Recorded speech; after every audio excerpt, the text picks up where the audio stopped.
Black Star Network is here. Hold no punches. I'm real revolutionary right now. Support this man, Black Media. He makes sure that our stories are told.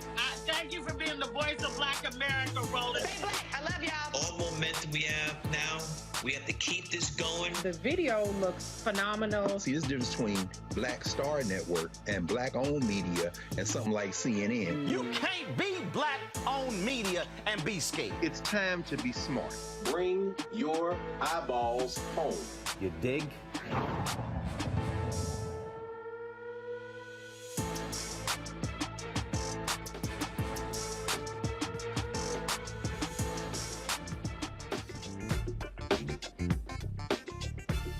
Hey, folks, today is Monday, November 14th, 2022. Roland Martin Unfiltered, coming to you live from Houston. We're streaming on the Black Star Network. On today's show, Georgia, hugely critical. Democrats now control the United States Senate as a result of a win in Nevada, but Georgia is still a crucial race. We'll talk to a grassroots organization. We'll talk about the importance of that, but also what happened in Carolina? Why didn't Sherry Beasley campaign mobilize and organize the North Carolina A&T and other HBCUs? We'll break that thing down. Also, major issues happening in Haiti. We'll talk to a reporter who's been covering the chaos on the ground there. Also, a white teacher here in Texas loses his job. Why? Because he's a white supremacist. We'll talk about that on today's show. Plus, Malcolm Nance will join us, counterterrorism expert, talking about Russia, Ukraine, and how the religious right is trying to drive a wedge in American politics. It is time to bring the funk. I'm Roland Martin Unfiltered, on the Black Star Network. Let's go. He's got it. Whatever the miss, he's on it. Whatever it is, he's got the scoop, the fact, the find. And when it breaks, he's right on time and it's rolling. Best believe he's knowing. Putting it down from sports to news to politics. With entertainment just for kicks, he's rolling. It's on go, roll, y'all. It's Roland Martin,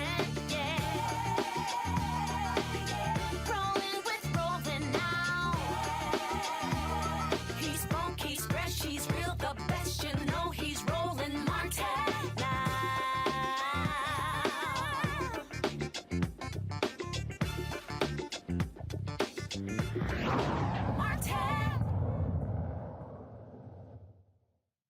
Folks, big wins over the weekend in Arizona and Nevada, now putting Democrats over the top. They will retain control of the United States Senate.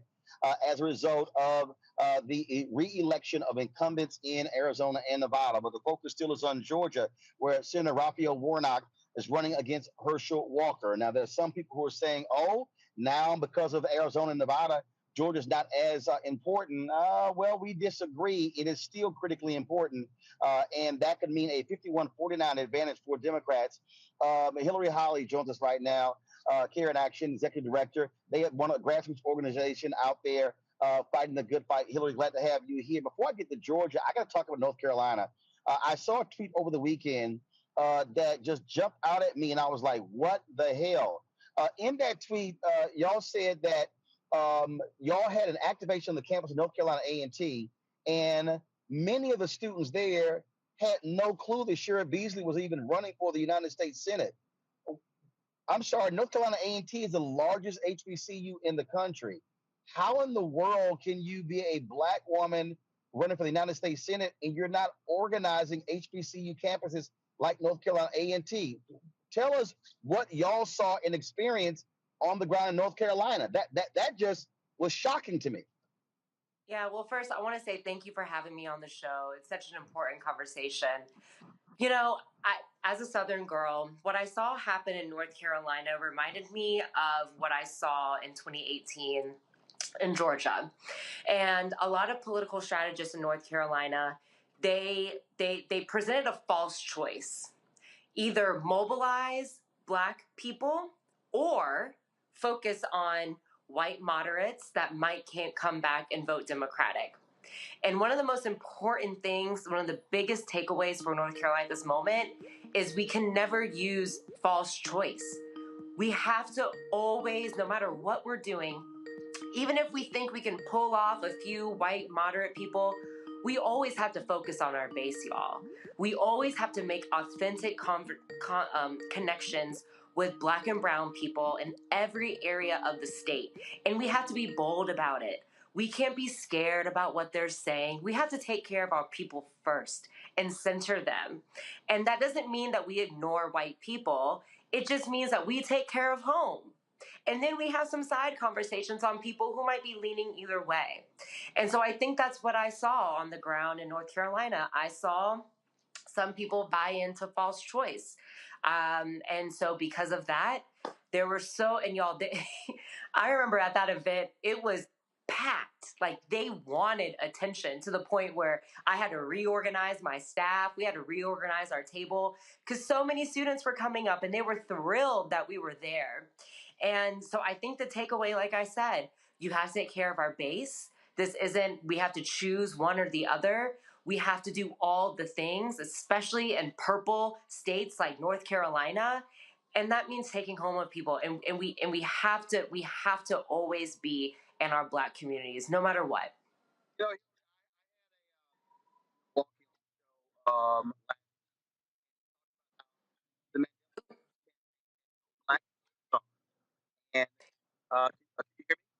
You're going in and out a little bit.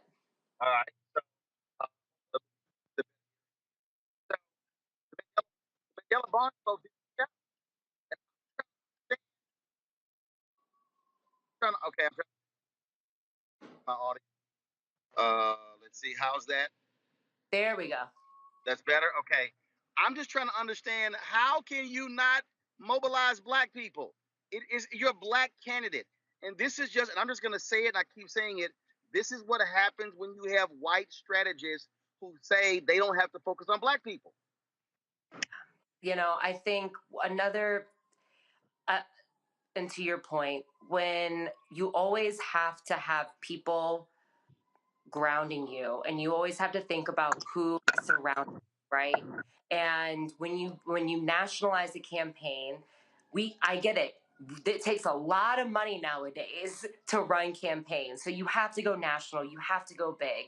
But at the same time, you have to keep people close to you who are very connected to the ground, connected to the deep, deep roots of the Black community, to ensure, like how you just said, that you don't end up choosing one or the other. And so this is where I think, you know, Hillary Holly, right now, I'm 100% focused on winning the Georgia runoffs. But I think after the Georgia Senate runoffs are over, we have time to rest.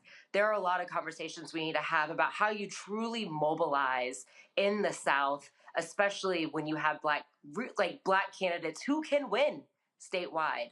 That needs to be a very intentional conversation, especially going into 2024. And look, on that particular point there, Hillary, let's just again be real clear. You got some white strategists who think, oh, it's the South, we can never win there. No, you can win there, but you literally have to mobilize them. I just saw a story today. 8.6 million Texans didn't vote. The total number of eligible Texans is at 11 million. Democrats could literally flip the state if they focus on not, trying to get as many suburban voters, but if you actually try to turn out the people who aren't even interested. It's 11 million. This is, in fact, Beto lost about 800,000. If you 10% of 11 million, you win. Mm-hmm. And this is one reason why, and you may be seeing me talking a lot about this. One of my biggest takeaways from this election is grassroots is how you. So look, like we're talking about the Democratic committees, and I can say this. I can say this very firmly that if it were not for the grassroots outside organization knocking millions and millions of doors in all these communities you're talking about, we would be having a very different conversation about who controls the majority. So, for example, America Votes is the largest progressive convening table in the country. And so Care in Action, we all work collaboratively. Okay, you're knocking these doors. All right, I'm knocking these doors so we don't overlap each other. America Votes made sure that we collectively knocked 30 million doors across the state or across the country. That is how you win. And so what we need is for all entities, whether it's Democratic committees, outside organizations, we always have to ensure that field is number one. Knocking doors and having conversations is centered in everything we do. That's how we win. And if everyone incorporates that same model, like you said, it's a numbers game and we can win. Okay, so I want you to stay on that because Georgia is tied to it. I was talking to a marketing executive and they were like, look, digital. And I said, you cannot ignore door knocking. People need to be touched. They need to actually physically hear from someone. They want to see someone. And I said, listen, if you are of a certain income, you think digital first. I said, we still have a lot of people who live in analog. Mm-hmm. And you got to understand they exist. Talk about that. Yes. So this is actually, a lot of conversations I'm having right now where people are putting together their U.S. Senate runoff plans in Georgia. Over half or nearly half of all Black voters in the state of Georgia lives outside of the metro Atlanta area. A lot of people like to think, oh, if it ain't Atlanta, it ain't Black. That's not true. There are Black people all over the state. The one thing about that means is a lot of these Black rural folks, they don't have access to broadband because the Republican legislature has continuously chosen not to invest in expanding broadband access. So meaning if we're spending all of our money on digital ads, half of Black voters probably aren't seeing them. And when you have a complex, nuanced election where there are so many issues top of mind, right? And the issues that we're talking about, they're not simple one-liners, right?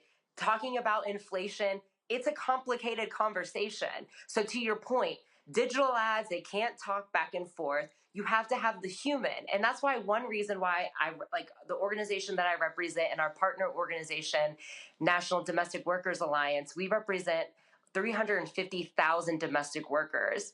And when we were thinking about, okay, we have our paid canvas happening, we're knocking hundreds of thousands of doors.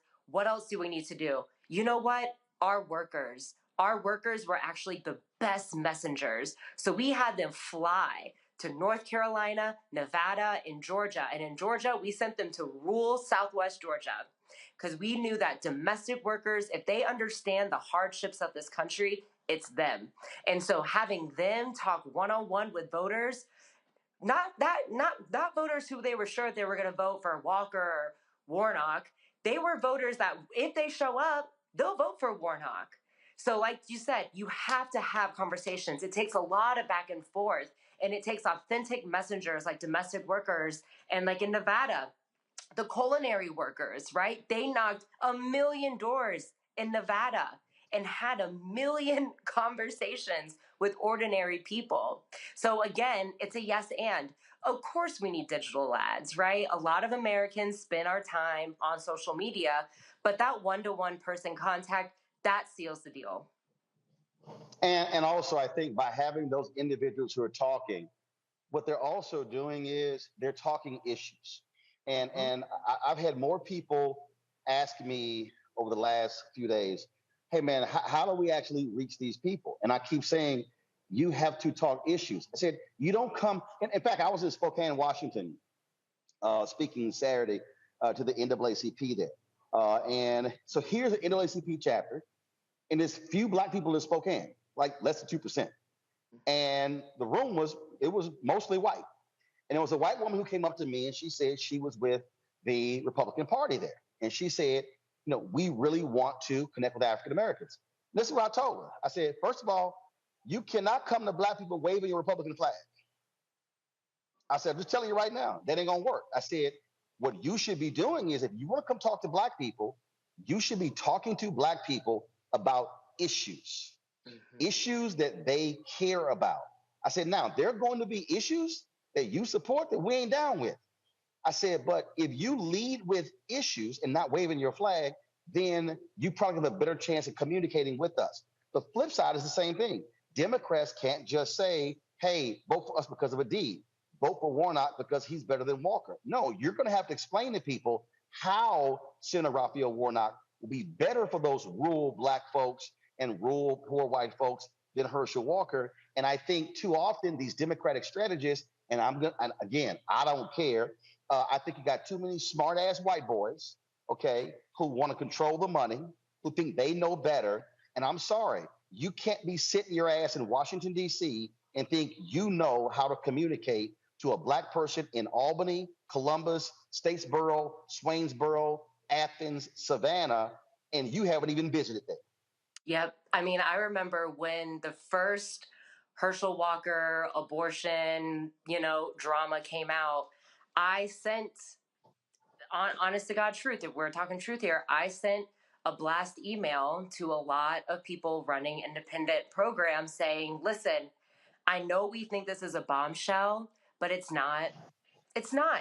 Most people, Black people especially, when they see the Herschel Walker news about, all the abortion stuff and baby mamas and domestic violence, it's horrible, right? But the follow-up question is, but what is Warnock going to do for me? So I had to ask people, focus. Please, I remember one time I had to say, listen, going up on TV or taking out digital ads about Herschel Walker's controversies, that's not going to move voters. And if it does, it's going to move a tiny percent of white voters who feel too guilty. They're like, I can't vote for him. But for our base, Roland, like the people we're talking about, they're like, ooh, that Herschel Walker drama, that's messy. But you know what? I still need to be able to afford the food on my table. So how is Warnock going to help us do that? And that's exactly what Care in Action was doing. We were talking about the issues. We weren't talking about Herschel Walker drama. We were talking about how Warnock is, in fact, the best candidate on the ticket to help their lives. Okay, so final question for you. Now we're talking about where we are in Georgia. Look, it's a shortened window. What do you and other grassroots organizations need? Because again, early voting starts November 28th. The election is December 6th. You don't have the 2 months we had in 2020. Literally, we're talking now 23 days. 23 days. I'm going to be very honest. We need money right now. Like right now. The beautiful thing, and when I say we need money, I'm talking about our allies like Black Voters Matter, Asian American Advocacy Fund, Mi Gente, CASA, all the beautiful local Georgia organizers who talk to our voters 365 days a year. Guess what? Our runoff plans were final weeks ago.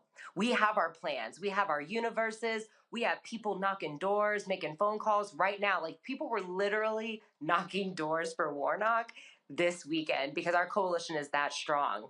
But in order to scale up as quickly as we need to, people can't sit on their money, right? And going back, if a lot of these political strategists, if they really want to help right now, they need to be galvanized, like getting all the funders, giving directly to the organizations, literally like tonight.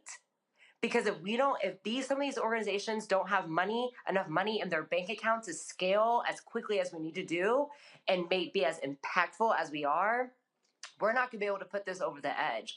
But I can tell you, because I did it before, is if we get the grassroots entities who are knocking doors, the money and resources they need today, we can win this. I know we can do it because it's the same crew of people who did it before. Oh, I absolutely agree. So we're going to do all of our part as well. We'll be there on the ground doing some work with Black Voters Matter and some other organizations. And so I actually sent an email, I actually sent a social media post out telling people they should contribute to a variety of groups. And so we'll add your organizations to that. Because what I keep saying is, like, if you want to support the Warnock campaign, that's fine. But I said, if you want to actually, if you want the people who are going to be going directly trying to motivate Black people, support the grassroots organizations who are out there, boots on the ground, who are not wasting the money on the same television ads. And so we'll add that to it. And so certainly good luck. And I'm sure I'll run into you out there when we're in Georgia. Yes. Yes. Thank you again for having me. It means so much. I appreciate it. Thanks a lot. All right, folks, got to go to a break. We come back. We'll talk with our panel, talk about some other issues right here on Roland Martin Unfiltered on the Black Star Network, broadcasting live from Houston, Texas, where in less than an hour, I'm going to be attending a dinner that Prairie View A&M President Ruth Simmons is throwing in honor of Chris Tucker. And so I'm going to be a guest at that, which is also my birthday. So it's a twofer. So we'll be right back on the Black Star Network. Download the app, Apple phone, Apple TV, Android TV, Roku, Amazon Fire TV, Xbox One, Samsung Smart TV. You can also, of course, support us in what we do by joining our Bring the Funk fan club. Every dollar you give goes to support this show and what we do. And so that is critically important. We appreciate if you can help us with your resources. And don't forget to get a copy of my book, White Fear, How the Browning of America is Making White Folks Lose Their Minds. Available at bookstores everywhere. You can also download it on Audible. We'll be right back.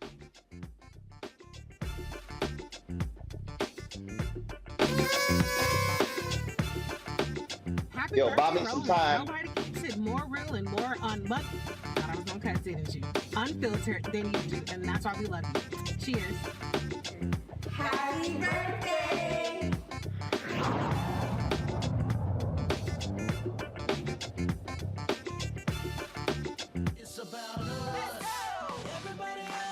We are in sunny South Dallas. The election is coming up. It's super important that folks know who they are voting for, but more importantly, what they are voting for. Y'all, we got the free shirts and free lunch right over here. Freedom is our birthright. No matter what we're up against, we're sending a message in Dallas and Texas and in the country. We won't back down. That's what this bus tour is all about. The housing cost is one of the most capitalized areas that we have found. People who are marginalized, that are brown and black, we are suffering the most, and I think that we have the biggest vote and the biggest impact in this election. I'm voting for affordable housing, for sure. We should not be paying the cost of a utility failure because our elected officials are too proud to say, we need help. I know that we can bring out our people to vote. It's a part of our birthright. Right. It's a part of our heritage. And surely it's a part of our present and part of our future. That's right. That's what's up. And we won't black down. Forward that message to 5 friends, because in that message, it's got links to how to get registered, how to check your registration status. like I said, 2:30, we'll start rendezvousing right here on this street. I am voting to let our voice be heard in the rural communities that, hey, we are people too. There are things that we need. Free shirts, free food, and lots of power. We are in Longview, Texas, where Black Voters Matter, 365. Whatever type of oppression a white supremacist throws our way, we will not back down. We are in relentless pursuit of liberation of our people. Freedom is liberation for black bodies and black communities to make economic change through political power. Freedom is choice. We won't black down. We won't black down. We won't black down, y'all. We won't black down. We won't black down. We won't black down. Hatred on the streets, a horrific scene, a white nationalist rally that descended into deadly violence. White people are losing their damn minds. As an angry pro-Trump mob storms the U.S. Capitol, we've seen shootings. We're about to see the rise of what I call white minority resistance. We have seen white folks in this country who simply cannot tolerate black folks voting. I think what we're seeing is the inevitable result of violent denial. This is part of American history. Every time that people of color have made progress, whether real or symbolic, there has been what Carol Anderson at Emory University calls white rage as a backlash. This is the rise of the Proud Boys and the Boogaloo Boys. America, there's going to be more of this. Here's all the Proud Boys, guys. This country is getting increasingly racist in its behaviors and its attitudes because of the fear of white people. The fear that they're taking our jobs, they're taking our resources, they're taking our women. This is white fear.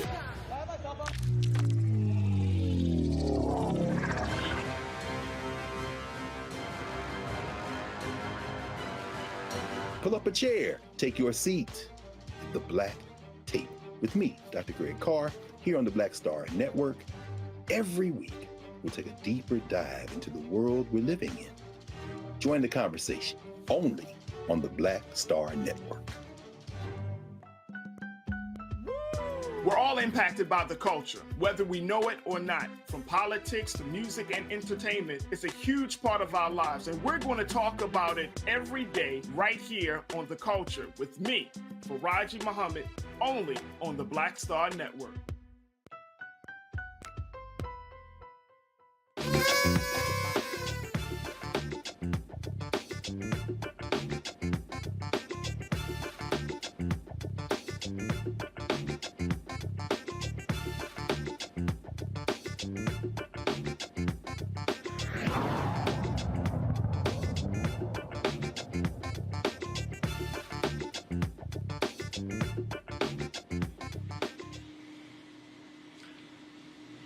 All right, folks, welcome back.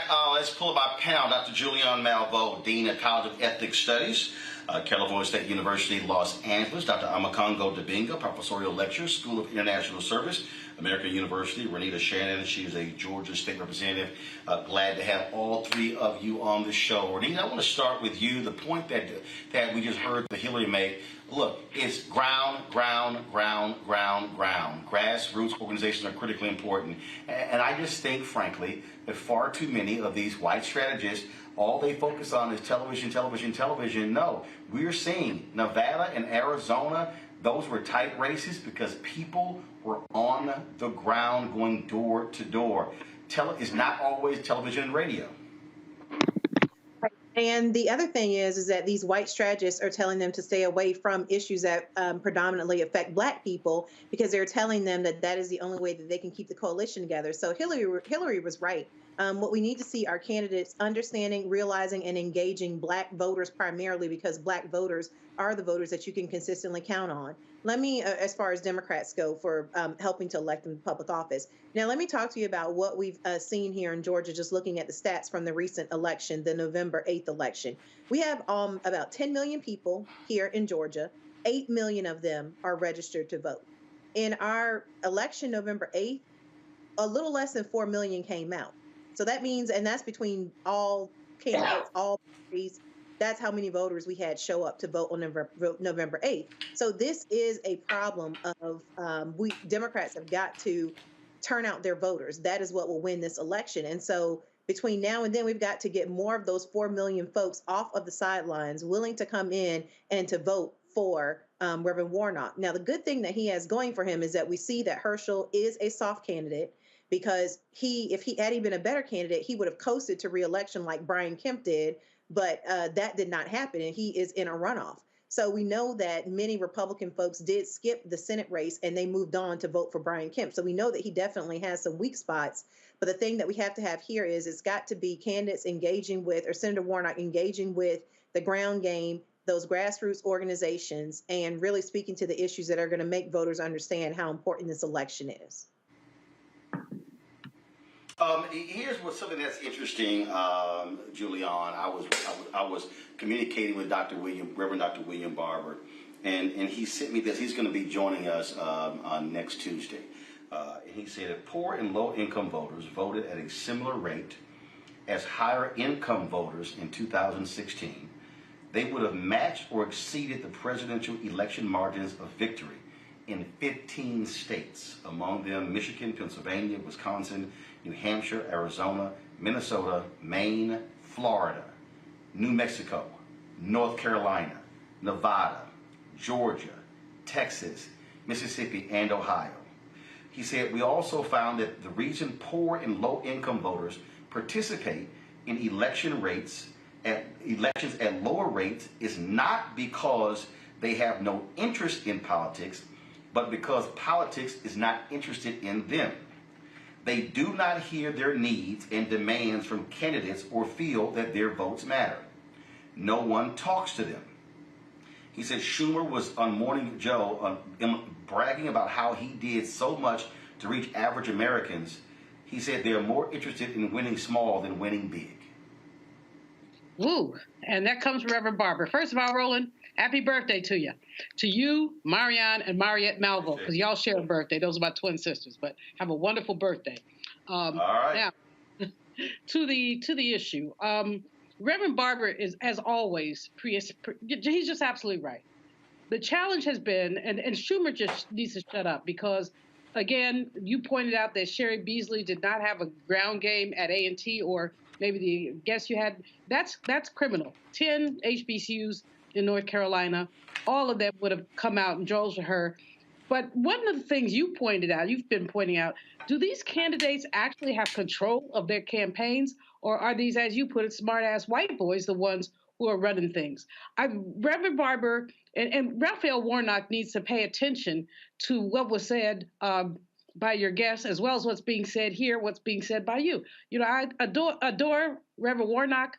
Years ago, he gave me some money for Bennett College, so I've never forgotten that. However, is he at Morehouse? Is he at Spelman? Is he talking to the people? I had a man on my radio show this morning, and he was saying I apparently had been in Georgia, but he said, what can Warnock do for me? And I laid 3 or 4 things out to him. He says, well, he ain't talking to me. He's not asking black men for their votes. And that's interesting. I had another person talk about Sherry Beasley, said the same thing. So here's the deal. You have to talk to people. You can't assume because you're black that black people are going to vote for you. You have to ask black people. You have to show up where we are. You can't take us for granted. We want the same attention the white moderates want. People want to be heard, and they want to be recognized. And I think that all too often, black Democrats who are in leadership positions sometimes assume that black folks will just come out for black folks. Well, we won't. We want to be stroked too. And I think that Raphael Warnock has an opportunity and the necessity to do some stroking in these last 23 days. The point there, Congo, you have to ask us for our vote. And again, when I saw that tweet, and when they said that these North Carolina A&T students, the only thing they knew about Beasley were the negative attack ads from the right, and how no one had organized and mobilized at campus, I couldn't believe what I was reading.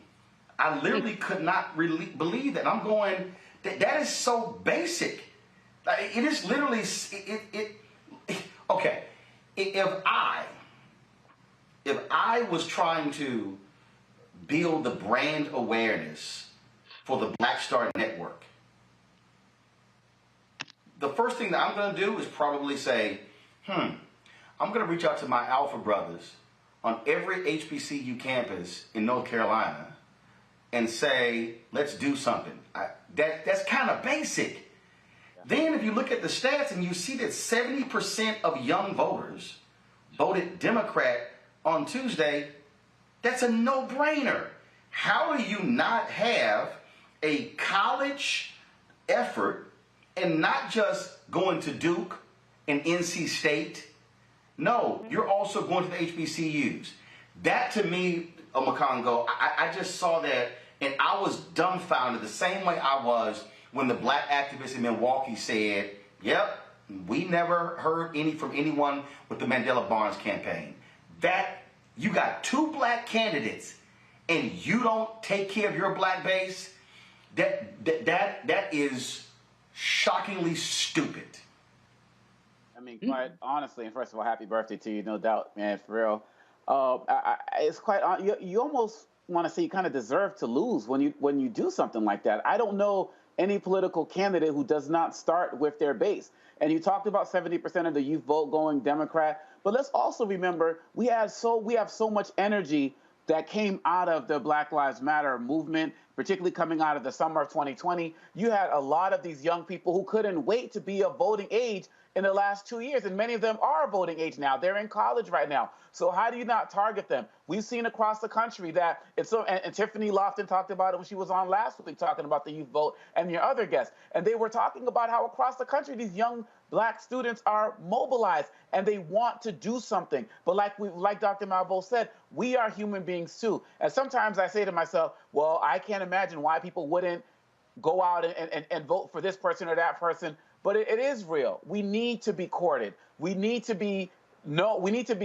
feel like people are not just taking advantage of our vote, because like you said, if all that they're getting are those Beasley negative ads, then that means they've been inundated with how many times do the Democrats take the black vote for granted? How many times are you going to just throw your vote away? That's what they were getting that whole time. And what they did was they changed the channel. So when we come to Warnock right now, when we go between now and December 6th, if you're not hitting Morehouse, if you're not hitting Spelman, if you're not hitting all of these other places where the youth are, this is your election to lose. And there are other people out there who are also talking this nonsense of, well, we got this, majority now, we don't need them. Come on, Roland. I'm not convinced that Sinema or Manchin aren't going to switch to Republican just to keep the attention on themselves. I agree. So we can't take anything for granted as it relates right now. If you are going to ignore the black youth vote, you do that at your own expense and at our own expense. So get rid of these consultants, get some other folks out there, the Cornell Belchers of the world, people who can tell you what you need to do, because you got to start with us, because it will start with us and it will end with us.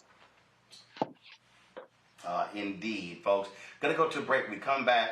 I'm gonna show you somebody who went from being arrested at the state capitol to now being sworn in at the state capitol. We'll talk to a young brother out of Tennessee who has been elected to the Tennessee State House, who was on the front lines protesting and fighting for African Americans. That is next on Roland Martin Unfiltered, right here on this special birthday edition.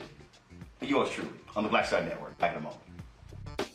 On the next A Balanced Life with me, Dr. Jackie, 2 facts that you need to be aware of. African American women have the highest diagnosis of breast cancer than any other group in the U.S. And young African American women are most likely to be diagnosed with one of the highest aggressive forms of breast cancer than all other groups. It is a disease that requires fast action, determination, and a whole lot of support. On our next show, we'll meet a young woman who's chosen an alternative path and approach to tackling this disease. And you'll hear from our medical and support experts on how to maintain balance through it all. We encourage exercise. We encourage, changing diet and making, all those personal changes. That's on the next A Balanced Life on Black Star Network. You know what's on the ballot. It's not just legislation and policies we believe in. It's democracy. Our democracy. There's a choice on the ballot between freedom and fear, between cruelty and compassion, between chaos and community. between voting or violence, and the end of rights generations have fought for.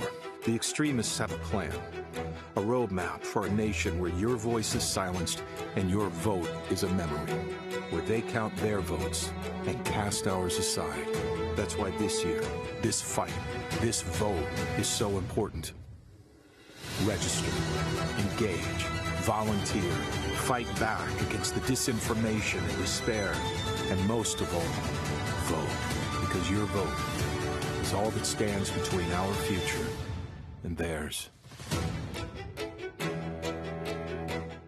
When you talk about blackness and what happens in black culture, we're about covering these things that matter to us, speaking to our issues and concerns. This is a genuine people-powered movement. There's a lot of stuff that we're not getting. You get it, and you spread the word. We wish to plead our own cause. Too long have others spoken for us. We cannot tell our own story if we can't pay for it. This is about covering us. Invest in black-owned media. Your dollars matter. We don't have to keep asking them to cover our stuff. So please support us in what we do, folks. We want to hit 2,000 people, $50 this month, raise $100,000. We're behind 100,000, so we want to hit that. Y'all money makes this possible. Checks and money orders go to P.O. Box 57196, Washington, D.C. 20037-0196. The Cash App is $RM Unfiltered. PayPal is R Martin Unfiltered. Venmo is RM Unfiltered. Zelle is Roland@RolandSMartin.com.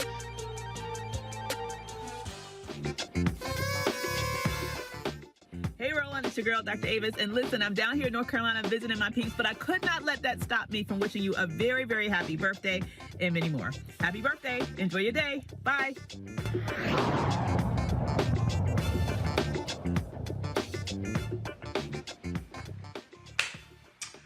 All right, folks, on Tuesday, Tennessee elected its youngest state representative ever, 26-year-old Justin Jones, sworn in as the newest lawmaker in Tennessee. But he is not unfamiliar with the Tennessee state capitol.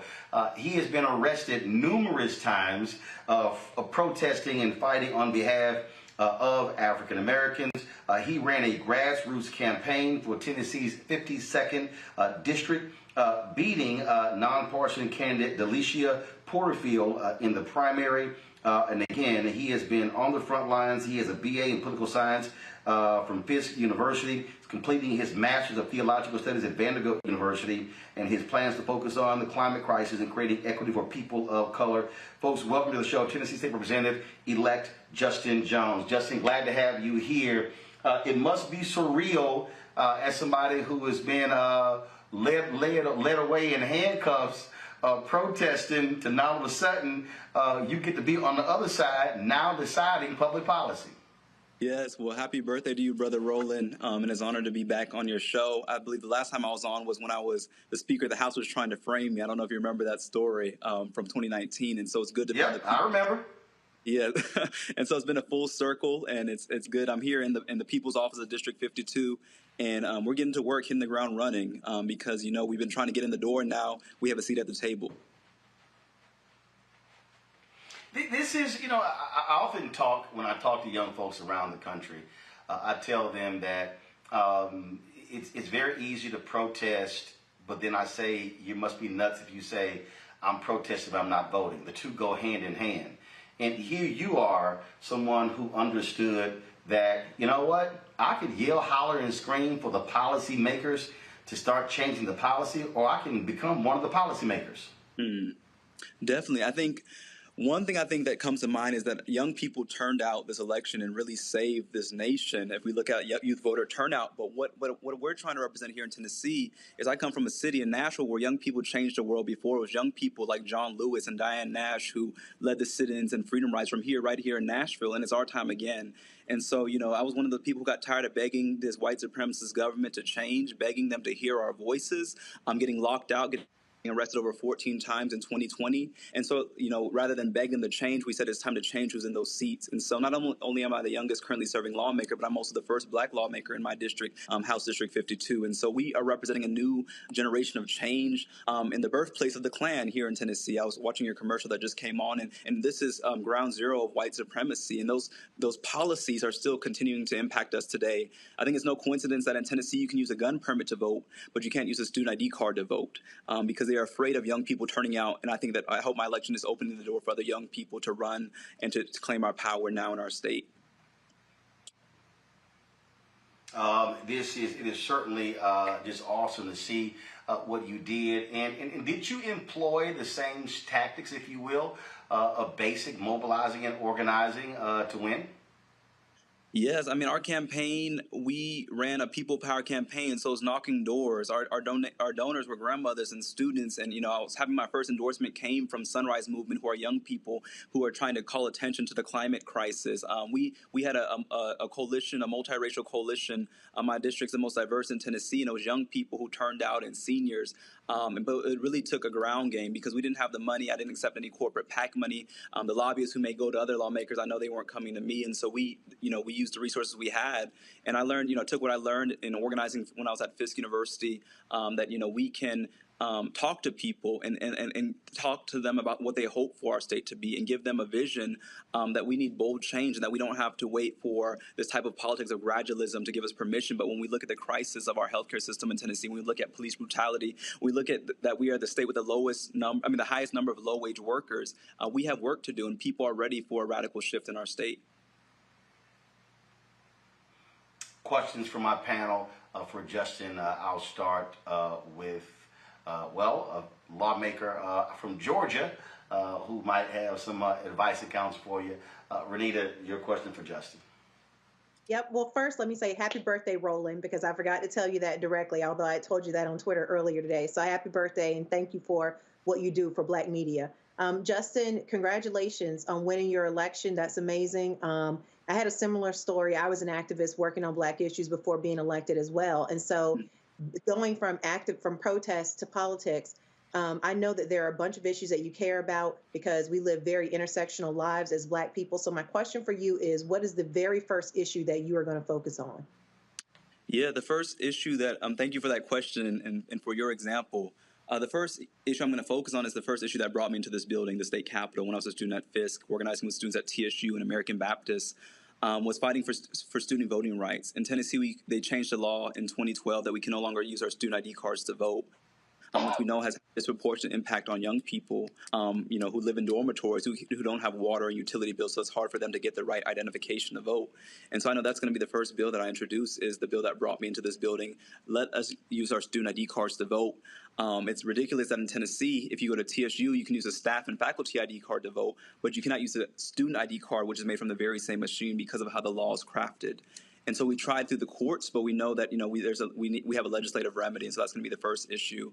Particularly at this time, I fear that with all the young people turning out to vote, with the mass numbers across the nation, I feel like they're going to come after the youth vote, trying to restrict us even further across this nation because they're afraid of our power and afraid of what they saw last week. All right, Julian.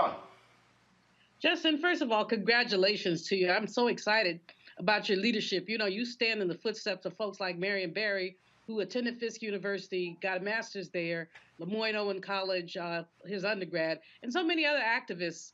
Roland called the roll of so many of them, but I know they're probably smiling when they think about you. Now, as I think about the task you have ahead of you, and it is a daunting task, how do you intend to keep young voters engaged? I always tell people voting is not the most you can do, it's the least you can do. So in the 2 years of your term, how do you intend to keep your base involved in the work that you're doing? Thank you so much for your question and for, lifting up the elders who paved the way here, particularly in this space where I am in Tennessee. I think the biggest thing that I'm going to do and that I've been doing is we're trying to open the doors of the people's house. We're trying to demystify the process. My job is to be, I come to be a representative of the people, to help be a liaison, to let people know that, these are the bills that are coming up. This is how the system is working. This is who's organizing on Capitol Hill, and how can we be as effectively organized as our opposition.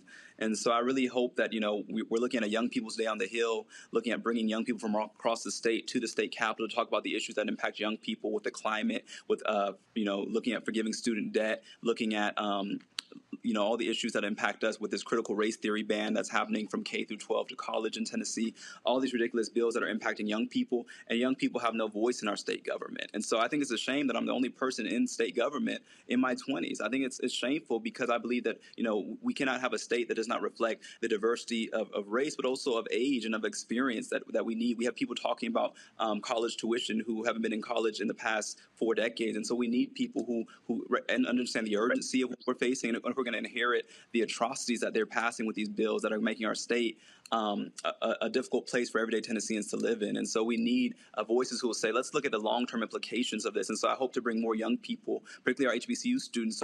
Many have reached out saying, we are inspired. We want to run next election. And so let's see how can we start organizing and recruiting people to run so we can change the state. Because I ask those on this panel and those across this nation to not discount Tennessee, because what's happening in Tennessee is the tip of the spear what happens in the nation. For the first time in Nashville, we lost our congressional voice because they gerrymandered Nashville into 3 congressional districts. So now our congressmen live 30 miles away in Nashville, a city with a large, significant black population has no representation.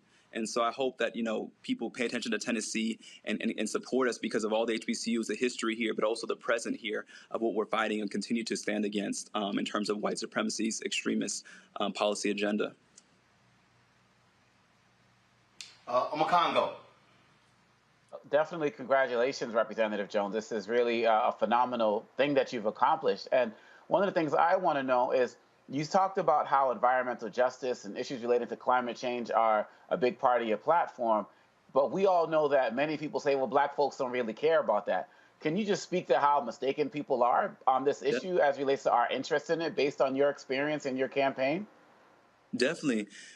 Just this past session, you had the city of Memphis, black organizers, organizing to stop a pipeline in their community that would disturb the aquifer, which is the source of drinking water. And you had this black city, make clear their interest. And then you had the state government, predominantly white body, trying to supersede that interest, trying to supersede that voice of the people. And so we know that environmental justice is critical in Tennessee, where we've had increased flooding, we've had increased, tornadoes. This climate catastrophe is already here. And also, looking at it in terms of agriculture, where Tennessee, so many of our black farmers have been pushed out and have not been given the fair chance. The black farmers in Tennessee sued the federal government because of inequality when it came to grants and loans. And so, we know that climate justice and environmental justice is a critical issue for our community. When we look at public transportation and how my district, which is a working class district where people have to commute, and we have no accessible public transportation, which is not only good for the environment, but which is good for the public as a whole, particularly working class people. And so when I look at the climate crisis, when I look at what's happening in our state, we know young people are leading the fight across the nation, including here in Tennessee. I'm really honored to be a part of this movement because that's really what galvanized me as one of the key issues to run, because we're running out of time to address the climate crisis. And as black people, we know who's going to be expendable. It's going to be black, brown, and poor people who are going to be treated as disposable when we have these flooding and we have this massive heat and lack of, electricity. So we have to look at this now and be proactive about it. And a lot of these people here in my state, don't even take it seriously. They don't take this as an issue. Because they don't care about the long-term implications. They are comfortable with where they are. They want to go back to the good old days. And that's the kind of imagery that we see of the Southern aristocracy that we're fighting. And so I hope that we see that both racial and economic justice and environmental justice are parallel issues that have to be addressed simultaneously.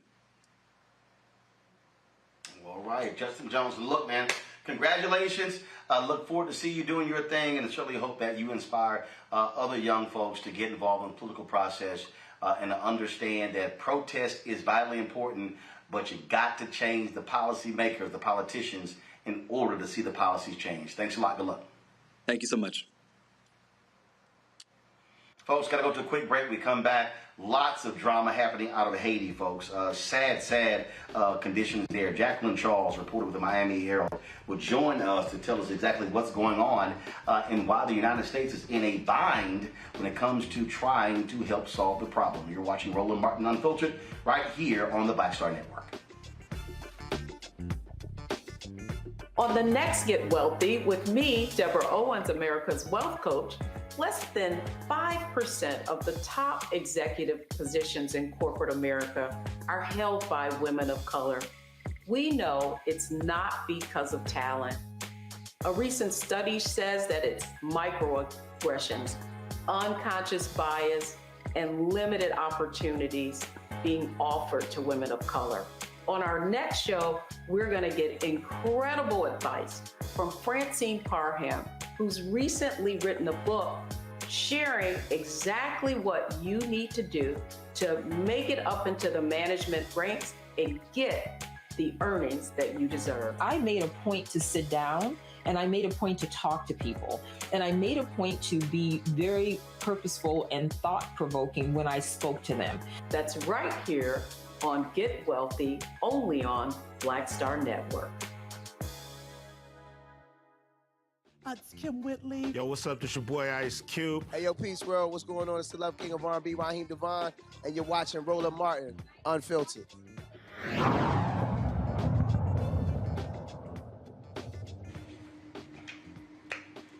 Since the assassination of Haiti's president, the country has been plunged into despair. Lots of fighting, kidnappings, violence. What in the world is happening there? And can the United States be a trusted partner to assist in stabilizing the country? Jacqueline Charles, an award-winning journalist, former Journalist of the Year for the National Association of Black Journalists with Miami Herald. She joins us right now. Jacqueline, always glad to have you. This story, I've been seeing just what's been going on, and just where do we stand now? That investigation of the president, is it going anywhere? And my goodness, what in the world can be done? Because the violence has just gotten out of hand. So let's talk about the investigation of the president. I actually have a project that I've been working on. It's going to be coming out in a couple of days, so feel free to tune into the MiamiHerald.com, where I basically get you caught up on this investigation and reveal some new information that had not been put out there. But the reality is that there are currently 3 people that have been charged in the United States after they fled to the Dominican Republic and Jamaica, respectively. And so the U.S. has a parallel investigation. They are now scheduled to go to trial in March. All 3 of these individuals, 1 Colombian, 2 Haitian nationals, including a former senator, that are implicated in the assassination. They were all pled not guilty. The United States itself has filed paperwork to basically keep some information top secret, for lack of a better word. So are we ever going to really know who killed the president and why? That remains to be seen. There's a lot of information that probably will not surface to the public. Me and my colleagues who've been working on this from day one, we hope otherwise, and we hope to bring some of those truths. In Haiti, there are about 42 people that are currently jailed in Haiti. They have not even officially been charged. The case is now on its 5th investigative judge. For one reason or another, judges don't want to take this case. And there's been a question in terms of the political will, in terms of the Haitians to even investigate this. So that's where we are with the assassination of the president. As you know, President Biden earlier this year signed the omnibus bill. It's a spending bill, but in there was some language about Haiti. And one of the language basically called for the State Department to provide a report to Congress on the assassination investigation, where we are. Well, it was 3 pages, and it really didn't say anything. In fact, it just says there's a lot that we can't tell you because this is an ongoing investigation. Now to the country itself. So since September, Haiti was essentially under gang controlled. You had a gang that took over the country's main fuel terminal. Everything just ground to a halt. Schools could not start. You're talking about millions of children unable to go to school. There was no drinking water because you need fuel in order to treat water. As a result, we've seen a resurgence of cholera, a deadly waterborne disease that had not been confirmed in Haiti in over 3.5 years. They thought that they were on their way to basically getting rid of cholera. And now we have thousands of cases of cholera. That's what we know of, because the reality is that people still cannot move because of the gangs, because of the kidnapping. A week ago, the primary gang leader, whose name is Jimmy Cherizier, but better known as Barbecue. He basically said, okay, the fuel terminal is open and you need to bring in the trucks and you need to get the fuel. Over the weekend, they started putting in fuel. We're going to see what happens there, but the reality is just because, this powerful gang coalition called the G9 is no longer holding the main fuel terminal hostage doesn't mean that the problems haven't gone away. I've got a list of people who have been kidnapped the last couple of days. We have journalists who have been shot, almost killed. Some have been killed. We've got a prominent political leader, former presidential candidate. He was shot and killed, even though he was in an armored vehicle. They had his case today, his funeral. And today I just got, confirmation from a State Department spokesperson that U.S. embassy vehicles were part of a convoy that included Haitian National Police vehicles as well as Haitian commercial drivers. They were attacked by a gang. There was one person that was injured. That was a Haitian commercial driver. But things are happening in this country that we just have never seen before. And the average Haitian is just basically being held hostage because whether you go out of your house or you stay in your home, people are living in fear that they don't know if somebody or a gang leader is going to come to their door and take them out, or either by killing them or either by grabbing them to hold them for ransom. So what, the military in Haiti is just simply utterly irrelevant, that they can't actually there's no military stop so there's no military. So there's no military now. The U.S. Yeah. So now let's talk about the U.S. because there are folks who are saying, well, does the United States go in? Then others say that the United States has no credibility in this, and so Biden is sort of in a difficult position. So, from your reporting, what do folks want from the United States? Do they believe the United States can serve a peacekeeping role, or do we go back to the fear of here's the U.S. again trying to take over this black country? Okay, so there's no military because the United States, after one too many coups, basically under pressure from the United States, Haiti had to get rid of its military. Back in 1915, during the U.S. occupation, the U.S. created the gendarmerie, which basically became the armed forces of Haiti. Today, what you have is the Haitian National Police Force, 12,000 individuals for 12 million people. The U.S. is a huge provider of the funding for that force, as well as Canada. So the United States is already implicated. They have rebuilt this force about twice in the last 30 years. The force continues to struggle. I've got top officials in the Haitian National Police who cannot sleep in their own homes. They're sleeping in police stations because either where they live is surrounded by gangs or the road to get to and from work is basically overtaken by gangs. That's the reality that we are in. The interim Haitian Prime Minister has asked for armed forces and outside force to come in and to help that country because what you're looking at is the worst security, economic, and humanitarian crisis. 4.7 million people do not know where their next meal is coming from. An additional 200,000 children since March, a cholera outbreak. I mean, you name it, this country is experiencing it. So the question is that what is the solution? How do you deal with it? And that is what you're seeing that the U.S. and others are wrestling with. The United States has a resolution before the United Nations Security Council, but the U.S. does not want to lead this force. And what's happening in the international arena is saying, well, wait a minute, the U.S., you've always told us you are the biggest, aid provider to Haiti. Haiti is in your backyard, your front yard, but, you don't allow us to go in. But now it's messy and you want us to go in and you don't want to take the lead. That's where Biden finds himself. He has the reputation of being the non-interventionist. And here's a country that is asking to intervene or wants intervention, depending on who you talk to. And we'll talk about that in a minute. And the U.S. basically is finding itself to say, okay, are there any takers in this region that they can lead a multinational force into Haiti? And what they're finding is that they're not really getting any takers. The idea would be that Haiti has to go back under what you call Chapter 7, which is basically supervision of the United Nations Security Council. China and Russia are fighting that. there saying, well, it's going to cost. But the reality is this, is that increasingly, every day that this crisis goes on, Haiti increasingly becomes a threat to its neighbor. You've got illegal arms that are going in there, despite the fact there's a U.S. arms embargo. You've got people fleeing by boat, by foot. So at some point, whether the world likes it or not, it may call for an intervention.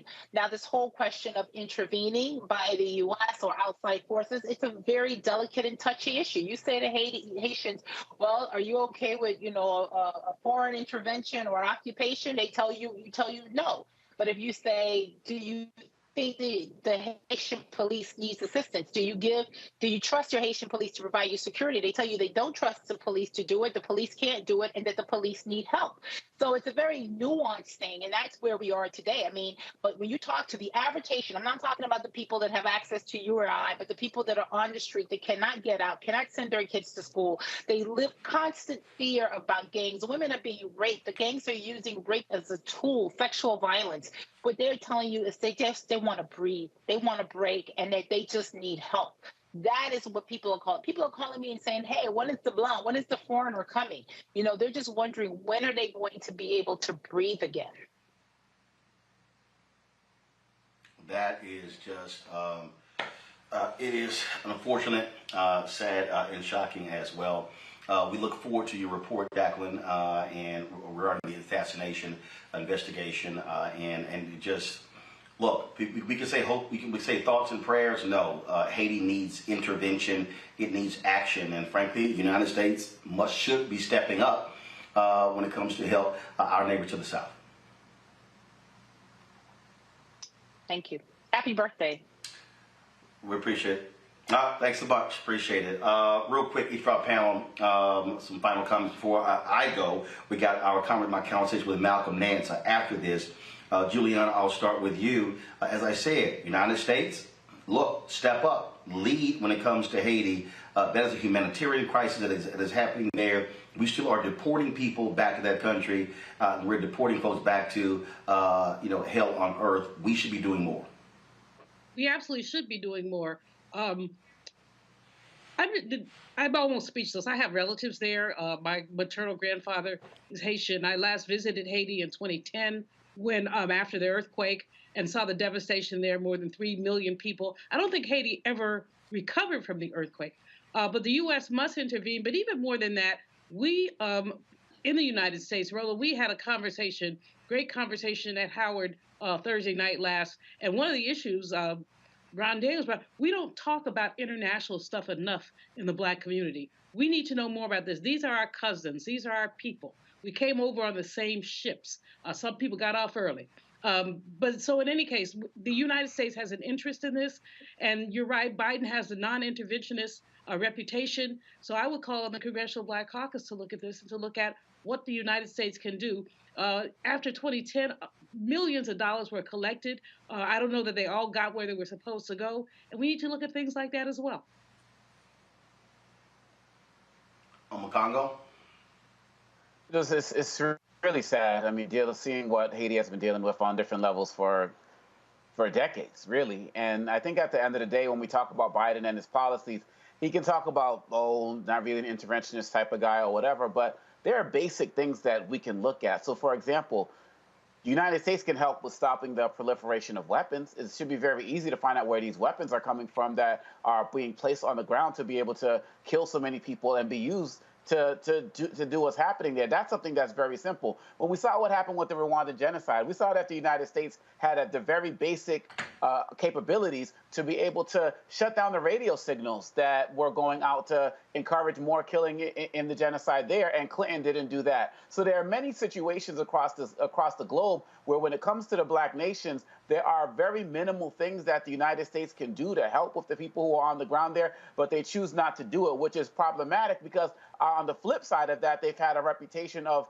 extortion or negative intervention as it relates to what's happening on the people, let's say with Lumumba in Congo, for example, for Duvalier, for decades as well. So at what point is the United States going to realize that it needs to start stepping up and being a public force for good for some of these Black nations, that it has served as part of the problem in why they suffer the way they do today?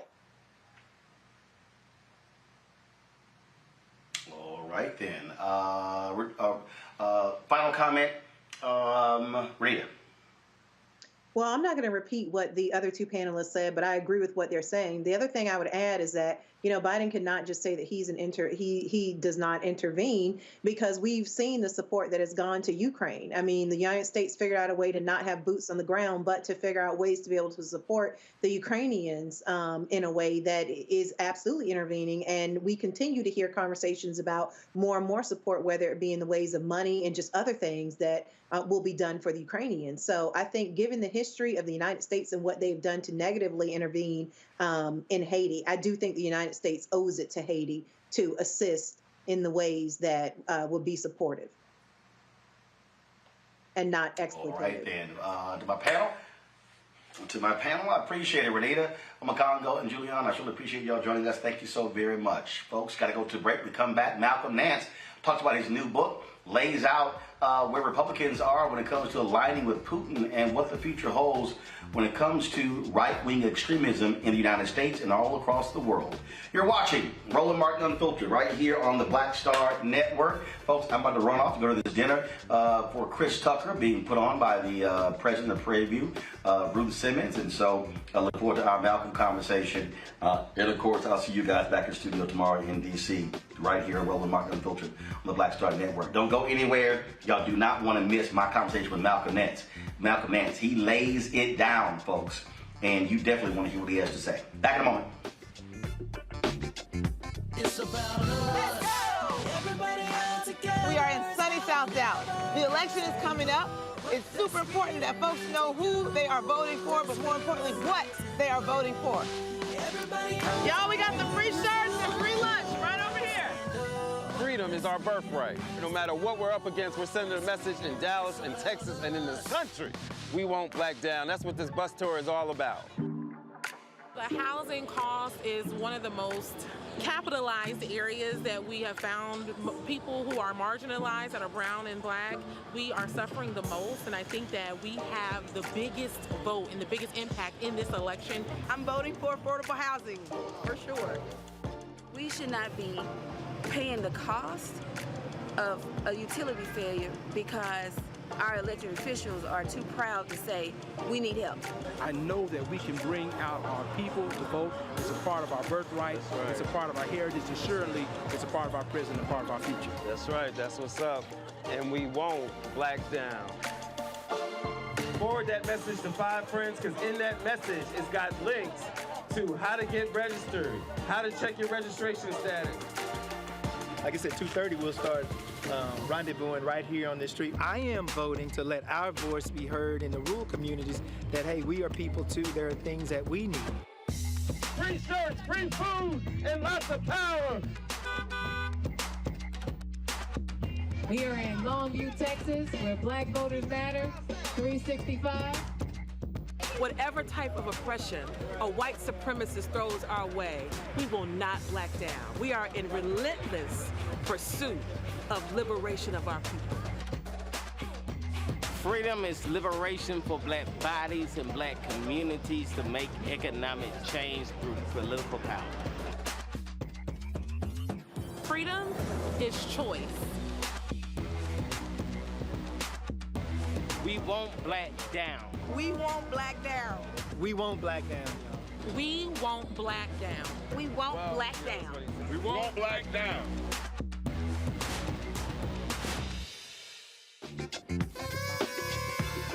Happy birthday to ya. Happy birthday to ya. Happy birthday. 54. Looks good on you, Roland. Happy birthday, brother. Thank Baba Reggie Sr.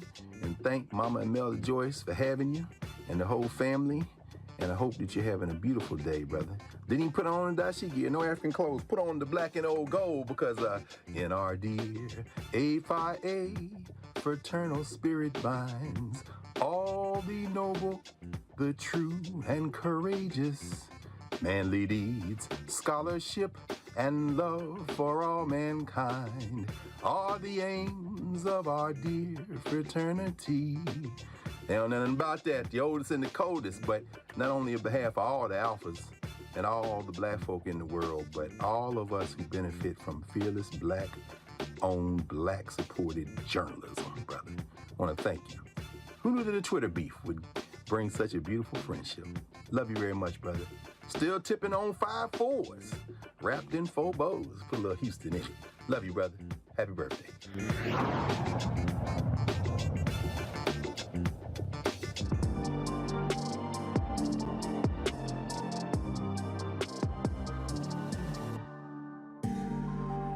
All right, Malcolm, let's get right into it. I have this hashtag we tried to tell you. And I use that a lot with Trump and all these crazy folks. And Black people, I keep saying, America, white America, if y'all listen to Black people, we could have avoided the January 6th hearing. We could have avoided all this sort of stuff. And we could be real honest about what's happening with these extremists, these white nationalists, these white supremacists, because we know what that feels like.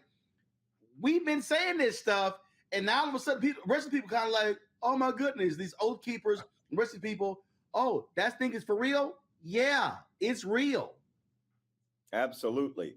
Well, you know, my literary agent has a professor of Black sociology, and she actually came up with a theory where she said the opinions of African Americans are routinely ignored until they've been validated by a white American, no matter how low level.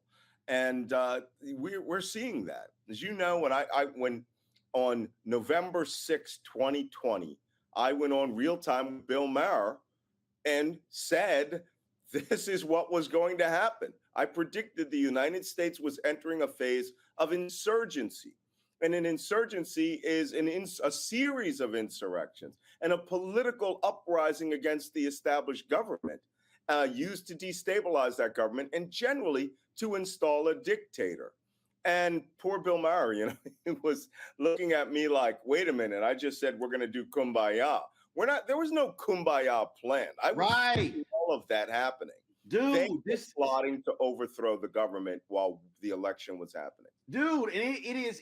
I mean, what is aggravating? And look, my book White Fear drops in September 13th, and since 2009, I'll never forget. It was a study, and the survey said, "Are you optimistic about the future of America for your children?" Right. Every group, Blacks, Latinos, Asians, Native Americans, everybody, more than the majority was optimistic. There was one group that was less than the majority, white America. And I went, whoa, September 2016, another survey. Are you optimistic about the future of America economically for the next 10 years? Black people, lowest wealth, highest optimism. Latinos, y'all know online.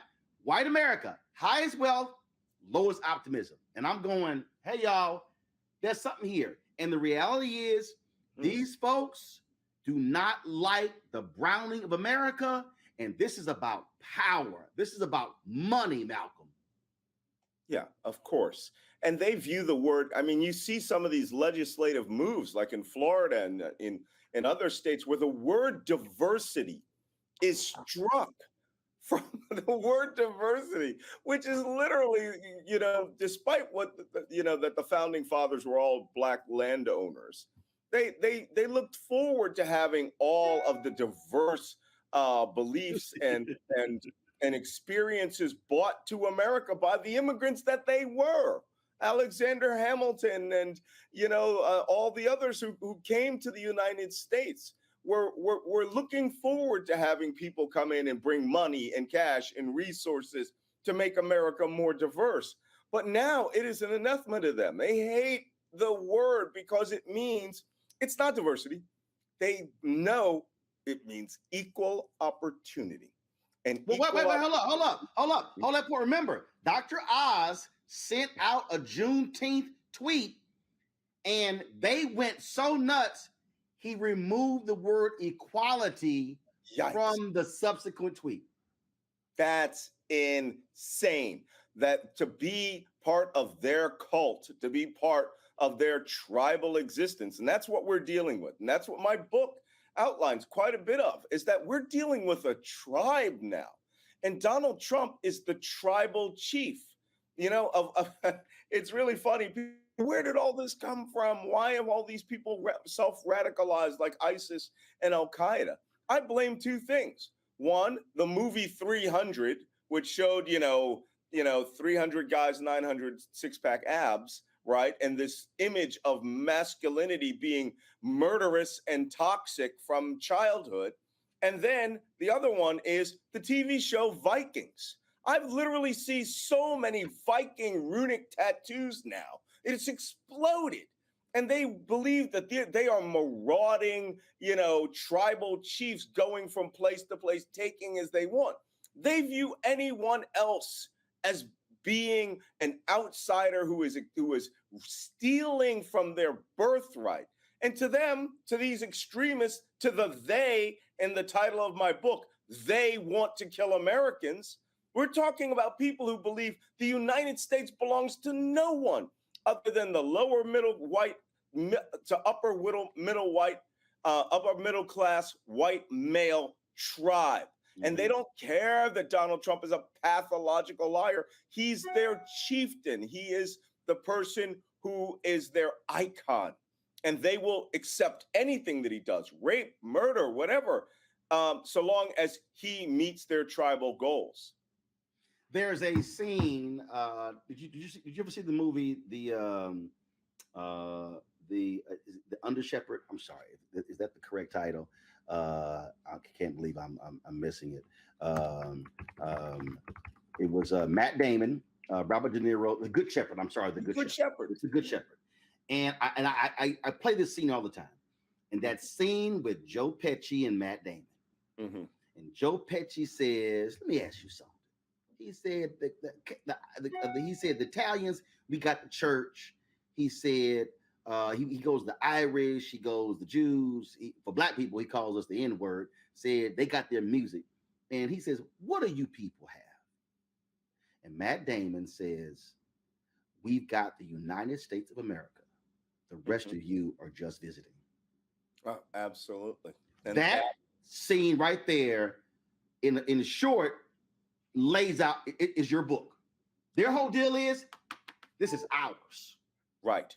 And this is why I say stop thinking of this as socioeconomic and start thinking of it as tribal.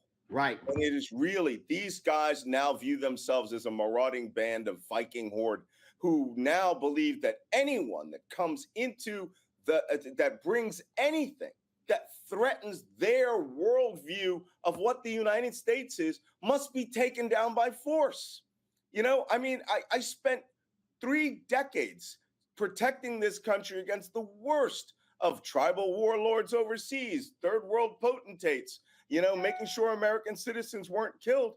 And what I have now, I have my entire nation, 30%, have decided the American experiment is no good. It's not worth it. They want to go back to the pre-Constitution America where that these things were settled in the villages and that the federalist system should only apply to them in their benefit. And everyone else should be used to be prosecuted by that system. And that's why they find it rolling. They get upset when they're arrested for breaking laws. I mean, Peter Navarro, how dare they put me in? They arrested me and they had me in handcuffs. Cause that's what happens when you get arrested. God almighty, bitch, you a criminal.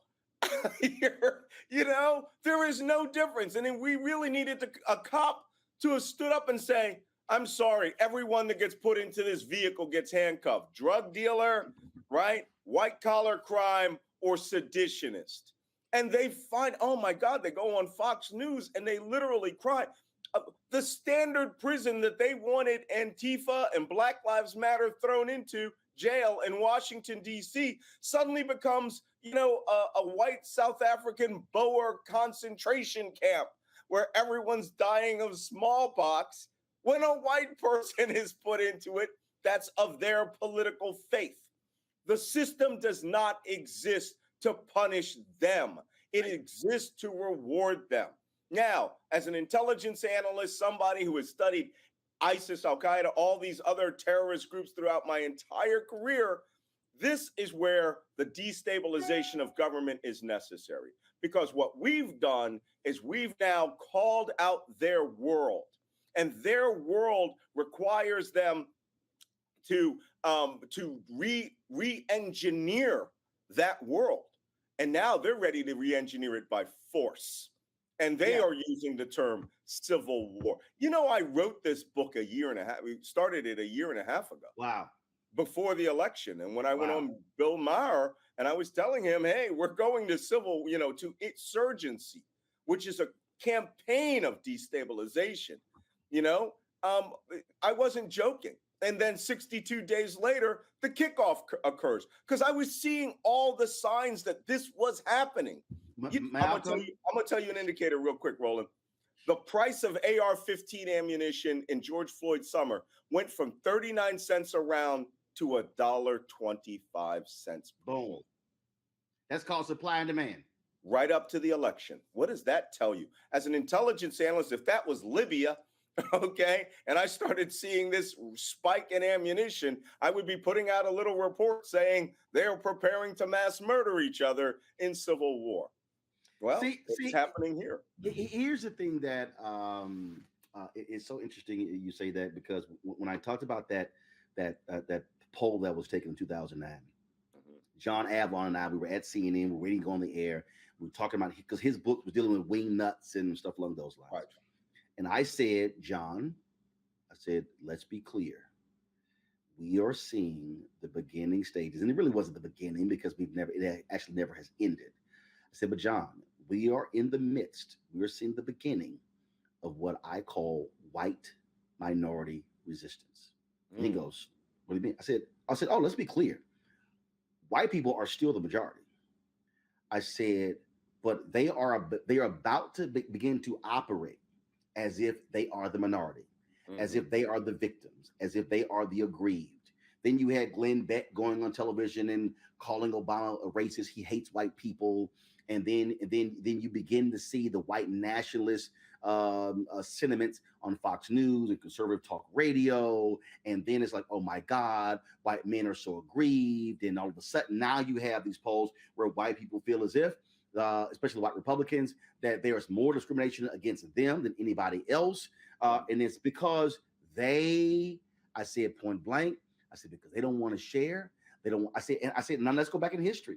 I said, that was the whole point of view after the civil rights movement. Oh my God, they're going to take our jobs. They're going to take our money. They're moving into our neighborhoods. How dare?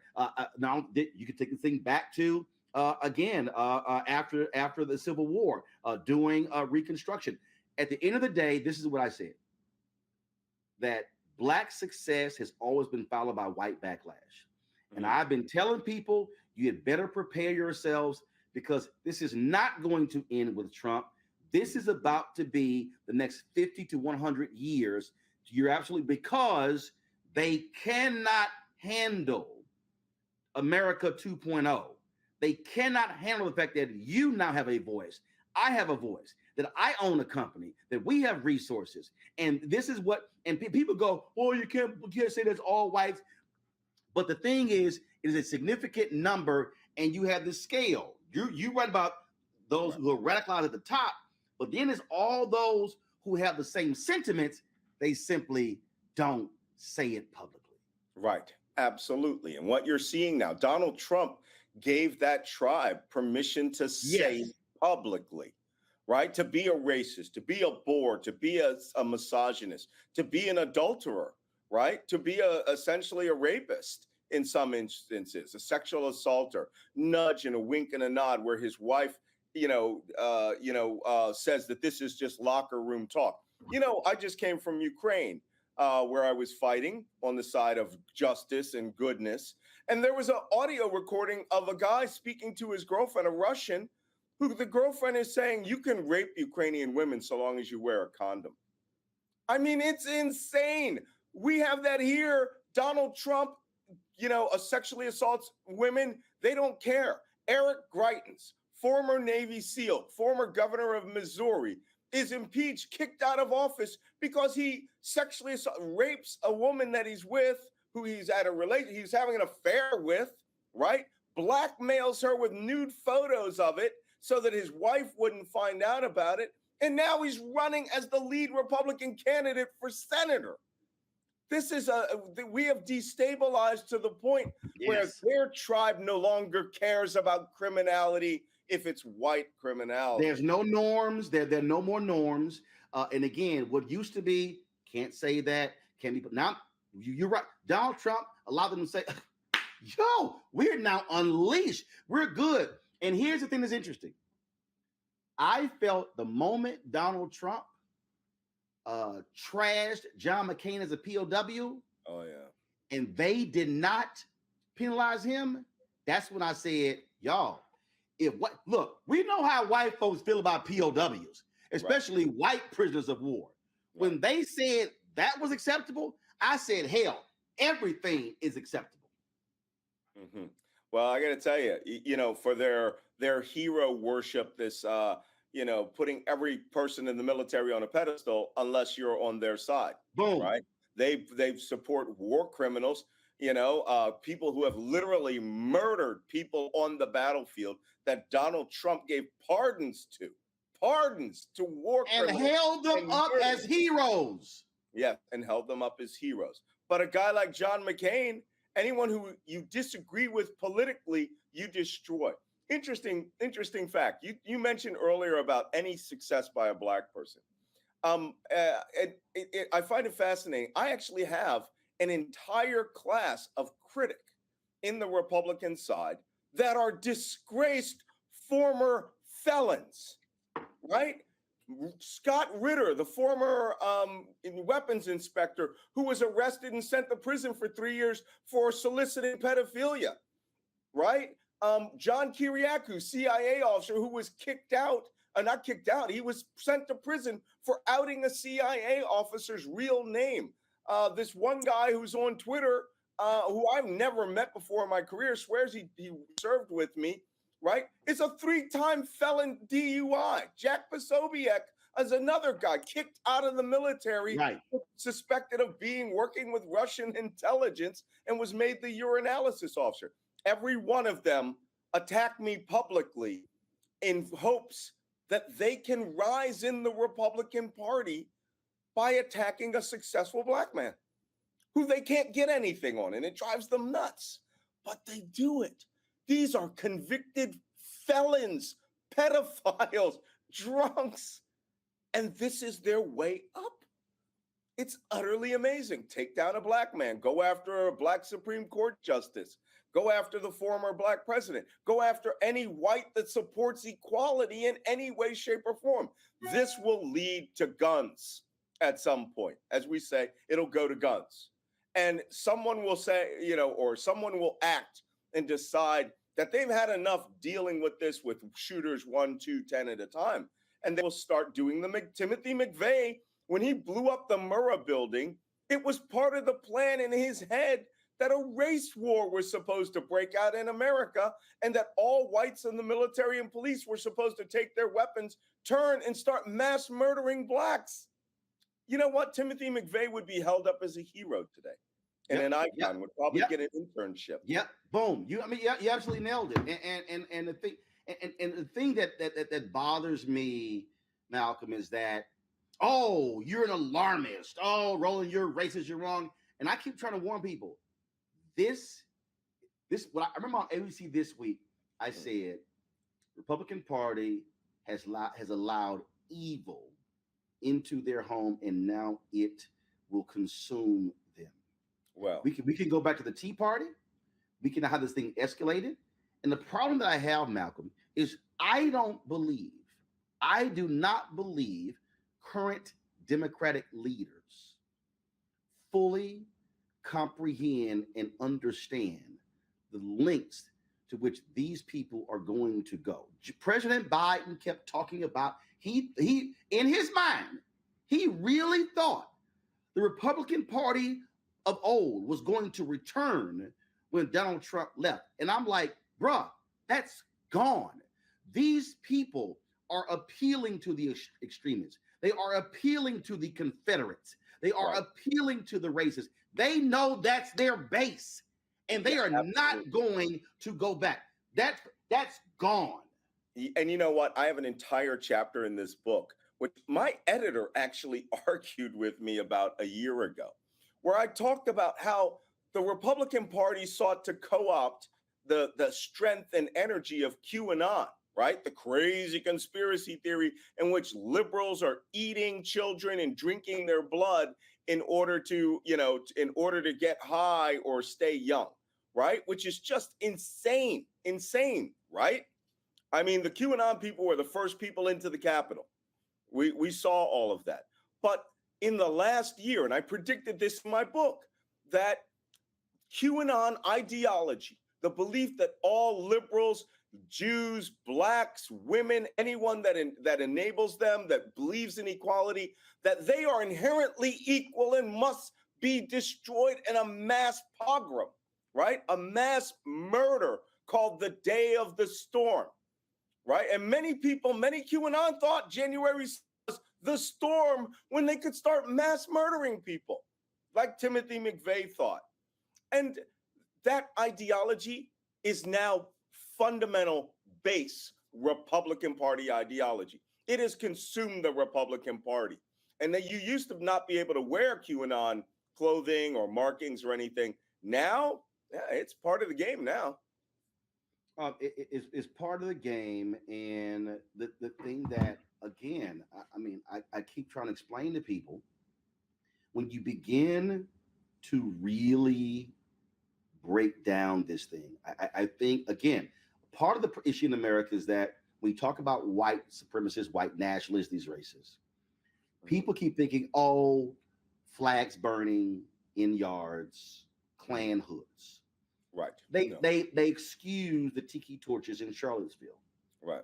But what I kept trying to explain to people is, if you actually study American history, when you had the Klan out there, you had Klan people who were in elected office. Absolutely. You couldn't get elected in office at some points with the rise of the third Klan. You had, and of course, Republicans go, oh, it was a Democratic Party, but they forget about that group of white Republicans. It was called the Lily White Party. Lily White Party. Mm-hmm. And it was Hoover, President Hoover, who was one of their leaders, the Lily White. And the Lily White Republicans aligned with the Klan, who was Southern Democrats, because white was white. And what we have to understand is that now you have individuals who are in public office, who are aligned politically with these people, who are passing laws. Now you have a hardcore Supreme Court that is returning states' rights. And so now their whole deal is Republicans controlling 30 legislatures, controlling Republican governors' mansions. Their whole deal is, you know what? Yeah, we'll deal with the federal, but we're going to control more than half of American states, and they're giving us the power to do so.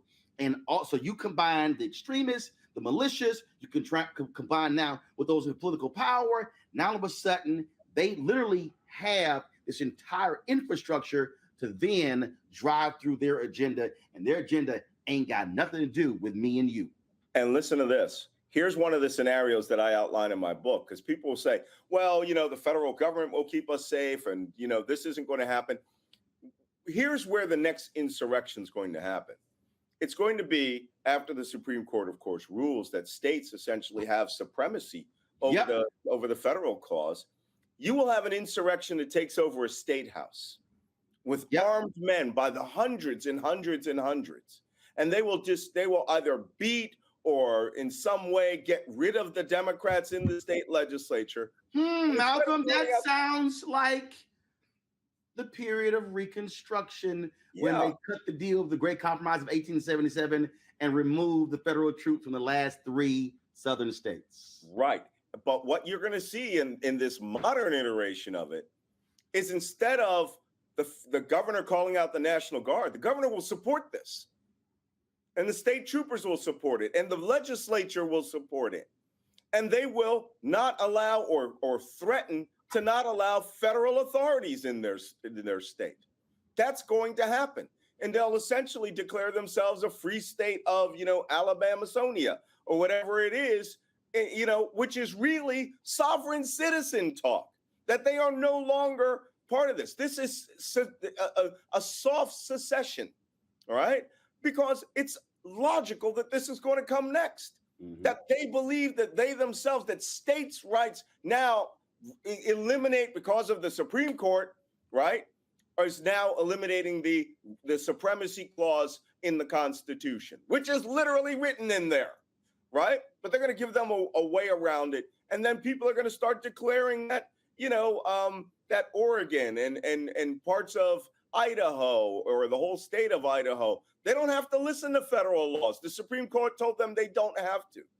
And I'm telling you, Supreme Court, reworking the Supreme Court and, through the House of Representatives, getting a better vehicle to impeach them and getting more Supreme Court justices on there. That's imperative. But you know what? Like you said, Democrats and our Democratic leaders do not think of this as dangerous because they are not radicals. They are the soft-spoken people who want to see cooperation and kumbaya until someone comes through their office and threatens to kill them, right?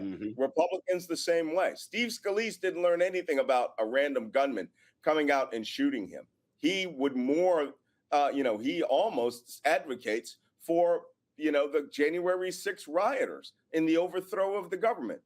They want this government back, and they want it in their version of America. And as the great defense writer Thomas Ricks wrote, he said, I can't believe that there's a segment of the white American population that no longer believe or will support America unless it's the America they want by force. I think what is most frustrating is when we walk through these things, and there's some black people. Malcolm, dude, come on, really? I mean, y'all try to take it too far. But part of this, Malcolm, is because there are too many people, black people, white people, Latinos, Asian, Native Americans, who are truly ignorant of American history. Yes. They always say, you got to know where you've been and know where you are and know where you're going. And when we see these things happening, and I can tell you, I've been on, when I was on CNN for 6 years and making appearances on ABC and these other places, the one time I did Bill Maher's show, walking, all these people, like, oh yeah, okay, all right. Okay. And I'm going, y'all ain't paying attention. This is American history. What you're describing in this book, what we're talking about, has already happened. This is truly history repeating itself. Oh, absolutely. I mean, most people don't realize there were 3 rises of the Ku Klux Klan.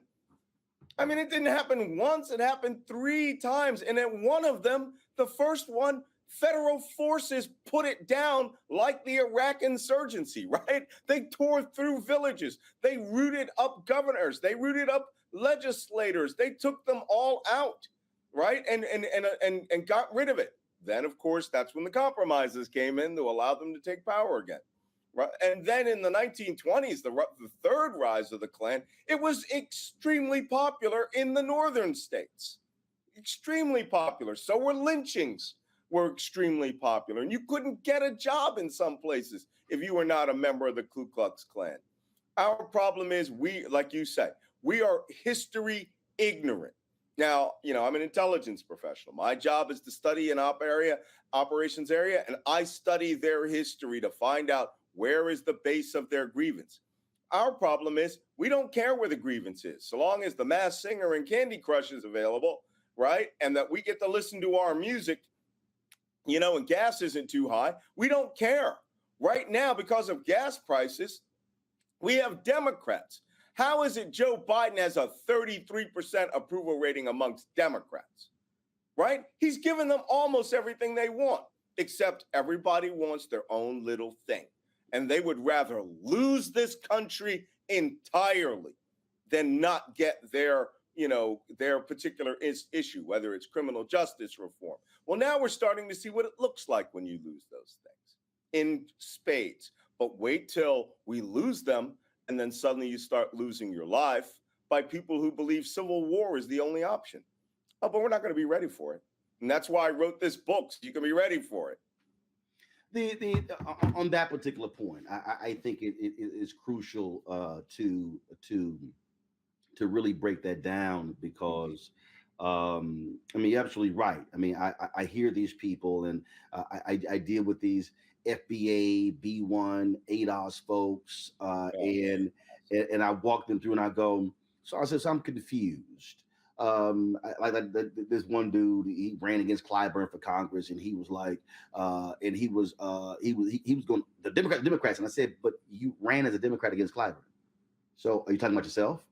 And then folks like, so you want reparations? And then I said, well, show me one Republican who supports reparations. And then I say, so how you think you're going to get it? This is real simple, and I totally understand. And I'm there with anybody, people, tangibles. Well, first of all, I can ask someone to support something, and they could say yes, but it doesn't mean it's going to happen, because I then got to make sure after they get elected that they actually do what they said. But then I also got to realize that they only have one vote, and then I got to work to make sure that the other people also agree with that as well, which means I've got to have an infrastructure in place to then ensure that what they promised me, I'm going to receive. But this notion that somehow you're just going to get it just happens. No, it's like I keep saying, the election is the end of one process, the beginning of another. And then you hear the people who say, well, Black people, we survived slavery, we can survive Trump. I'm going, yeah, but what you can't survive is when they codify the law. Mm-hmm. What you can't survive is when they control with 6 votes the Supreme Court. Mm-hmm. And then the Supreme Court begins to run the table on laws. When the Supreme Court says that federal judges can no longer consider new evidence, even if it shows that you're innocent, because the laws have already been followed and you got a fair trial. Yeah. And I walk people through this stuff, and they act as if I'm speaking a foreign language. And I'm like, y'all, that's light. They're going further. All these folks who are LGBT, don't think for a second the abortion ruling is the end. Clarence Thomas made clear, we going after contraception. We going after same-sex marriage. And they're not going to stop. And then it's kind of like, well, no, there are other. I'm like, okay, y'all go ahead and play that game and see what happens. They're playing the long game, and that is to have entrenched power, that even when those numbers change in the emerging minority becomes a majority, they still gonna control this sucker. Yep. But one of my favorite movies is the movie Judgment at Nuremberg, right? Which is the trial of these Nazis at the end of World War II, the Nuremberg trials. Yep. But what people tend to forget is, who are the Nazis that they were trying? They were trying the members of the German Supreme Court that had codified all of these crimes, that you could be sterilized, you could be murdered with, a fentanyl shot into the heart, you could be deported with all of your properties taken away from you, you could be mass murdered by the hundreds of thousands, if not millions, because they say so. Every law Hitler used was a law that was enforced by Hitler. But first, it required men of goodwill and faith and education to codify your mass murder. And that's what happened. And so, it's Roland, it's a shame, because the people who are the ones that bug me the most are the people who hang out in my barbershop, right? They're the ones who they think they have, the street smarts and the street education, and they don't vote. And they don't care about voting, and they'll be out there talking about reparations, right, at a time. And the only thing that I can say is that when you try to educate them, they don't want to be educated, right? And so we have to harness the people who are willing to hear how bad it could really get. And that's what this book is. And that's why it's called They Want to Kill Americans. Who is the they? The they is your neighbors. the thing that, so let's go back to 2016. I never forget watching Michael Moore. He's on Morning Joe, and he's talking about how, you know, we need to understand these people, and we need to listen to them. And Bill Maher has been on this whole deal. You know, we can't call them deplorables and think that, you know, we've got to figure out how to get them on our side. Really? Because again, if I replace these fanatical white Christians with America's defining of fanatical Muslims, ain't it interesting how the conversation shifts?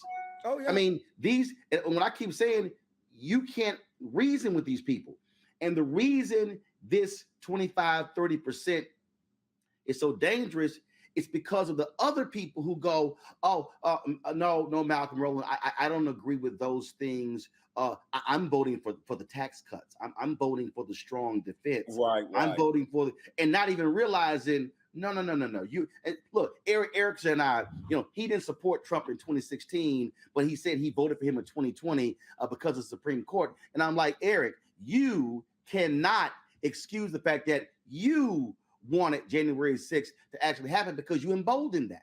When you voted for him, what I said to Chris Christie, who was so offended, he thought I ambushed him on ABC, was you emboldened that.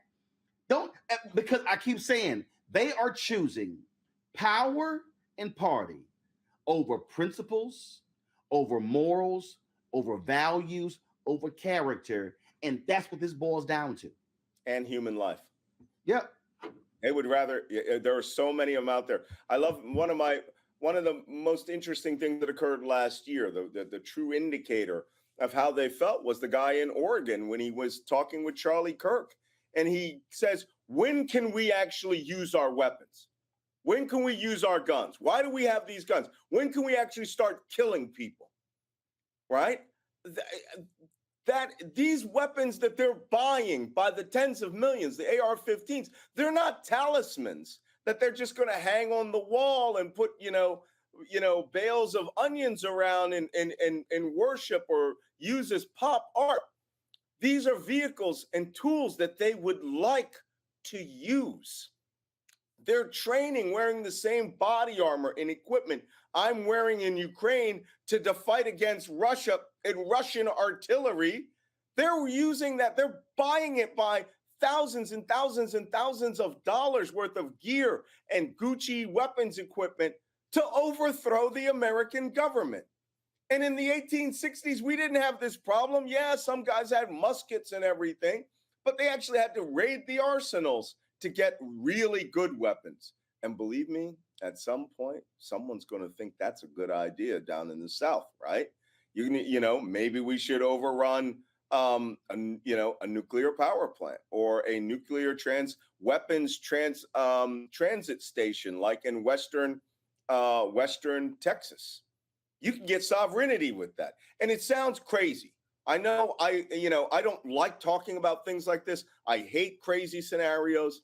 The problem is I am not saying anything that is coming out of my head. Everything I say has come out of the mouth of some white supremacist neo-Nazi on their own forums.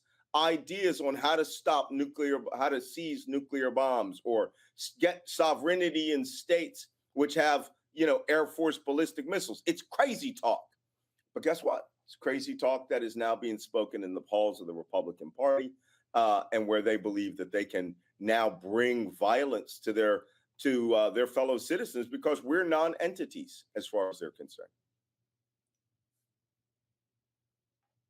I think what also bothers me immensely, Malcolm, is this refusal to act as if we cannot, and again, when I say we, I ain't talking about Black people, treat these folks as to who they are. This denying of the reality of white domestic terrorism, right. This notion that somehow all doesn't exist. And I'm sitting there going, are y'all crazy?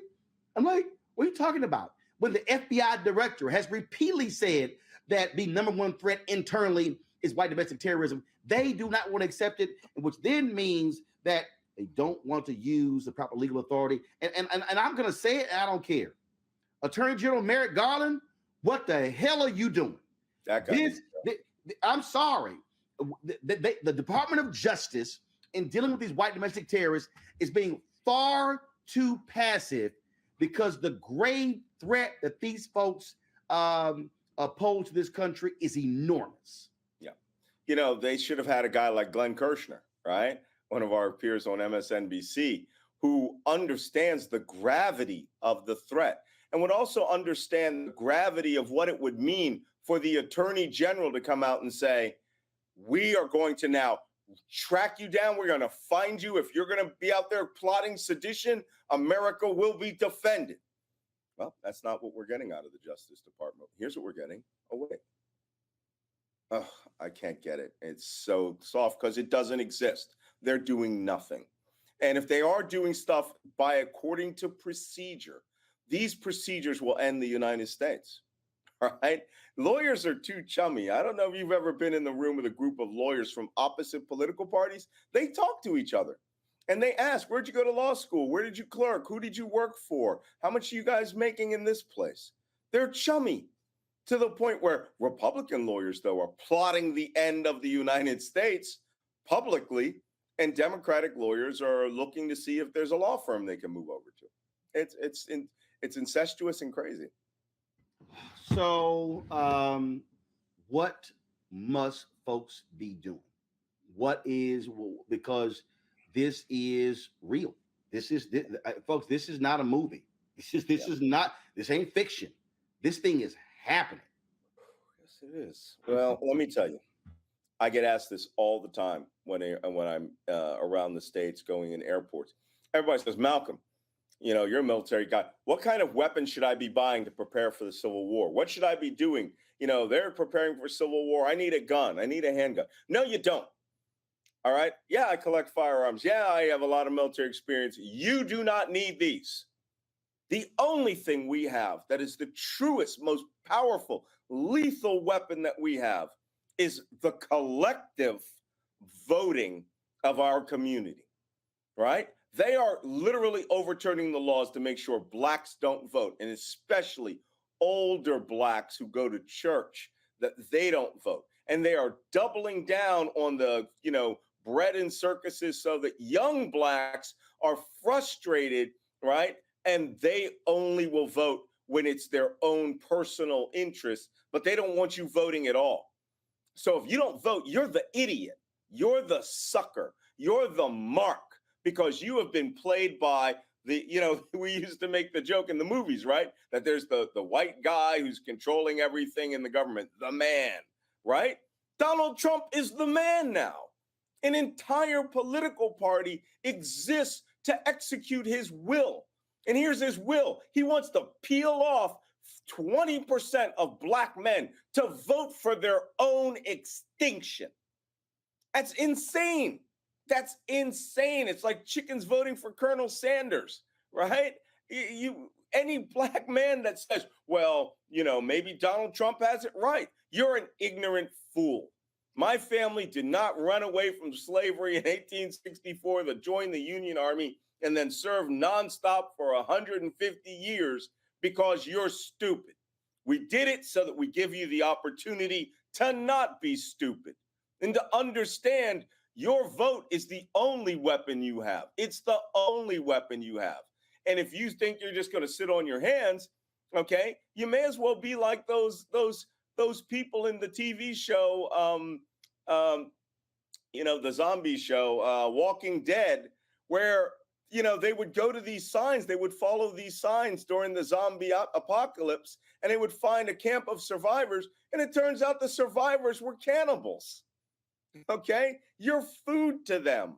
And you are, if you don't vote, you're the sucker and the idiot they want to see. They want you at home. They want you to say it's too difficult. They want you to say it's a procedure and that it's something that's going to oppress you because black people never ... We fought for this. Martin Luther King died for this. So I think that, Roland, we really, really have to understand it's not about guns. It's about one slip of paper and 1 hour out of your life per year. And I have those who say, and look, I absolutely understand frustration for people who want to see significant change politically and who want Democrats to do more. But what I keep saying is, well, you can't sit your ass at home and not. I mean, I literally had somebody who sent me, who said today, one of these FBA people, don't vote blue no matter what in November.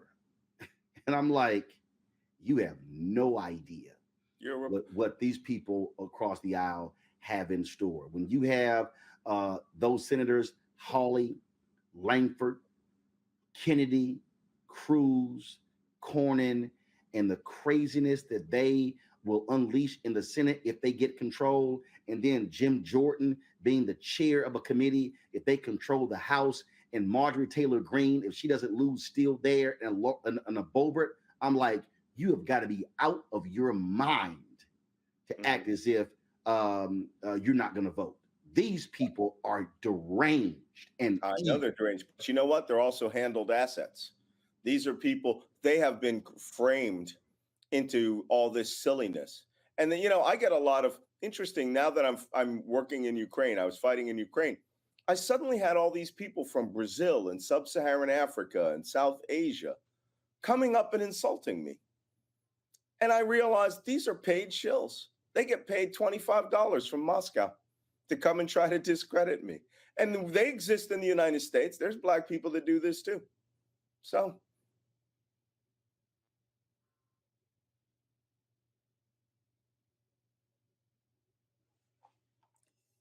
Oops. First of all, it's a book that you need to read. It's not as if Malcolm wasn't on the money with his previous books. I'm never wrong. As you said, Malcolm, it's understand it's listening to people who are in intelligence, who do this for a living, and whose job is to not actually pay attention to what's happening right now, but to actually focus on what is about to happen, what's going to happen in the next year, 2 years, 5 years. The book, They Want to Kill Americans, the Malicious, Terrorist, and Deranged Ideology of the Trump Insurgency. Malcolm, always good to see you.